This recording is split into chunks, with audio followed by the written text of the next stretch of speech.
Today I pick up my friend Keith and we go explore some of the beautiful scenery of South Carolina. Where we live is right between the communities of South Carolina and Georgia, right alongside the Savannah River. It's winter time, so there's some pretty scenery even for the winter. Nice, tree scenes and whatnot. The trails are very nice. So I go pick up my friend Keith and we go out and hit the trails. Thanks for riding along with us and hope you enjoy the video.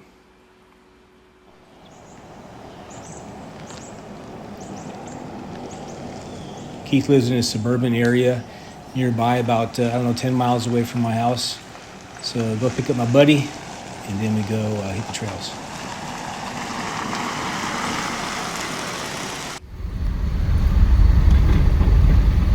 The drive is nice and calm and quiet. A little bit of rain. The road was a little bit muddy here and there, some puddles. Get a nice little splash just to get the Jeep nice and dirty. But it was just a good time for all.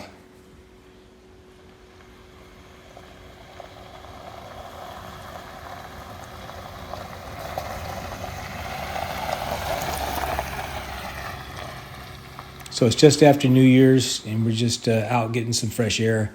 Been cooped up for a bit and hitting the trails. We did not see a soul the whole time we were out there, just kind of serene, nice and quiet. Beautiful silence of the forest, and just a great day to be out.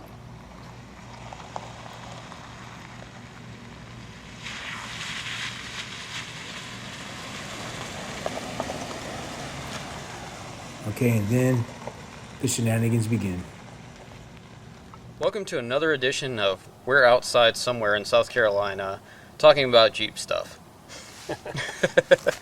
So they have that new edition of the Jeep, right? Okay. With the Hemi in it. I think it's a 396 cubic inch. I can't remember. Got me. But it has north of 400 pounds of torque and foot-pounds of torque, and north of 400 horsepower. I can't remember what it's called, but I don't think it's a JK.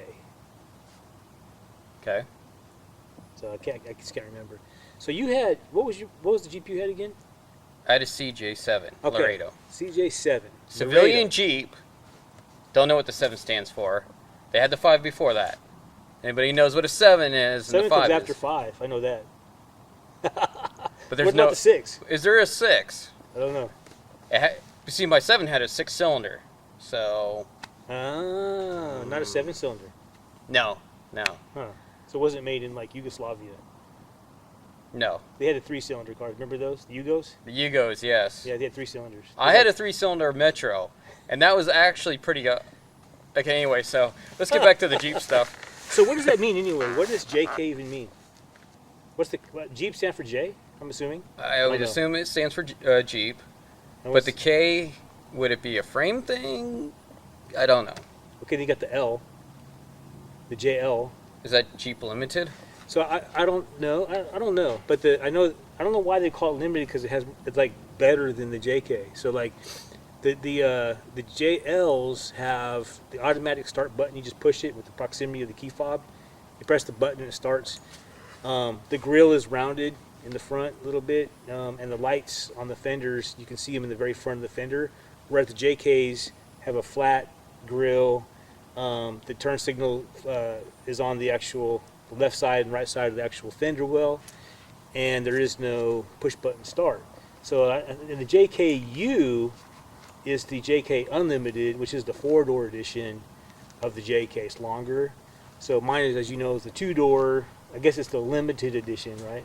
It's limited in size. I don't know. You all tell us. What do these letters mean? What is a CJ? You said civilian Jeep. What's a JK? Right. What's a JL? I don't even know. But let us know. Educate us. There's a Willys Jeep, too, back in the day. Let's give props to that, because... That was a guy, though, right? Huh? Wasn't that a guy?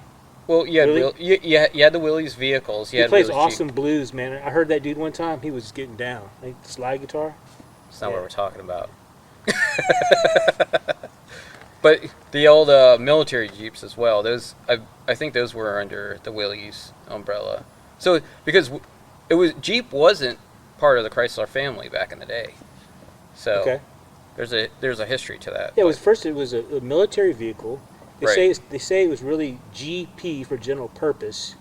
That's what I've heard. And then over time, the soldiers shortened it for Jeep. That's kind of a legend. I I don't think know you're if right. that's Yeah, true. there's But some stories yeah, behind that. I don't Yeah. know. We didn't do any Wikipedia on this when we No came out homework here. at all, guys. Zero. Yeah, yeah. We're pretending like we don't have internet access, but my wife just texted me about 5 minutes ago, so Yeah, we're on the grid, Yeah. ladies and gentlemen.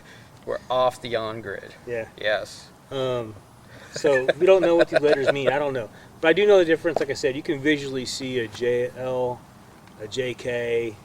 I'll tell you what, the CJ5s, I'm beginning to be able to recognize those because they're kind of small. Yeah, the shorter wheelbase. Those are awesome. To me, that's more of the spirit of the Jeep, the original. It's like a smaller in size, more utility focused. It's just kind of a no frills, awesome off road vehicle. A friend of mine has one here in the area that he calls Lemon Drop. It's yellow and he doesn't even have a top on it. He has like a bikini top, and that's it.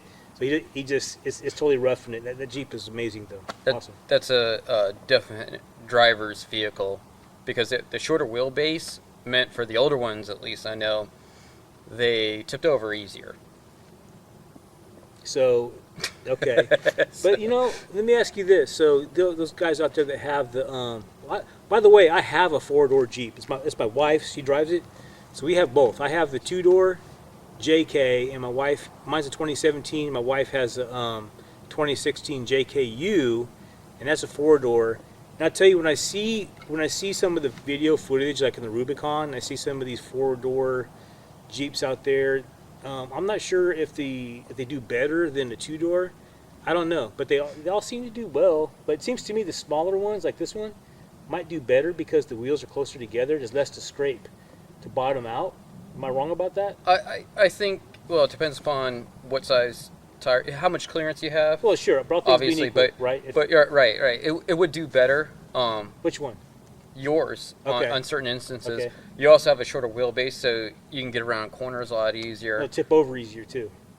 Shorter wheelbase, Well, higher center of gravity. Yeah, but you also well, not typically it's not just that, but there's other factors. But if you're wheelbase side to side, so the shorter wheelbase is from front to back, is what Right. they're. But if you have enough spread between, But again, all things Tired. being equal, right? If you had the same, I know what you're talking about. I'd rather be in yours. I'd rather be in his. Yeah. So the wheel space, from left to passenger side to driver's side, let's say they're the same size as the JK. I don't even know if they are, but let's just say they are. But they have a longer wheelbase, north and south, right? Front Right. to back. So Right. that can give you more stability. But when you're off-roading and you have to do clearance, I think if your front tires go over an obstacle, it takes longer for the back wheels to catch up. You have Right. more opportunity to scrape. Whereas in a smaller Jeep like mine, I think you would, both wheels would hit the obstacle, and Closer go over together. it. I don't Right, know. I right. mean, No, I've never driven the Rubicon or any of that kind of stuff. It's on trails. That's where you have an advantage, but going over like a train track, he still has a little bit of an advantage over a Ferrari F50. Well, on a JKU, when you go over railroad track, you can actually roll down the passenger side window and look both ways, like a school bus, and drive through. Mine, you can't. You got to roll them down like this. You can't reach it. So you can't do that. You can't take kids to school in a 2-door JK.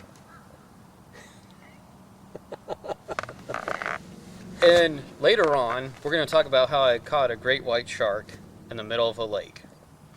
All right.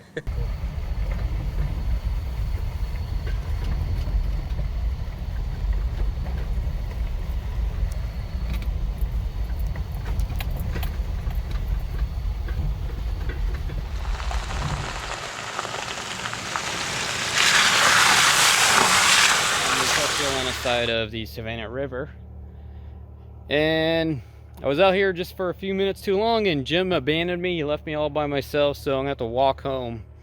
What are friends for, right? Anyway, so just kidding. Then we head downhill and to our destination, the Savannah River. What a gorgeous day out there. A couple boats doing their thing out there fishing. and just put the drone up, got a little bit of footage, and just a great winter day, very mild temperature, and I can't wait to come out here and do it again. But yeah, it's just Keith's a good friend and a good guy to be wheeling with. Thanks for watching on Six Gun Overlander, and don't forget to look me up on Instagram at Six Gun Overlander. We'll see you next time. Be careful out there.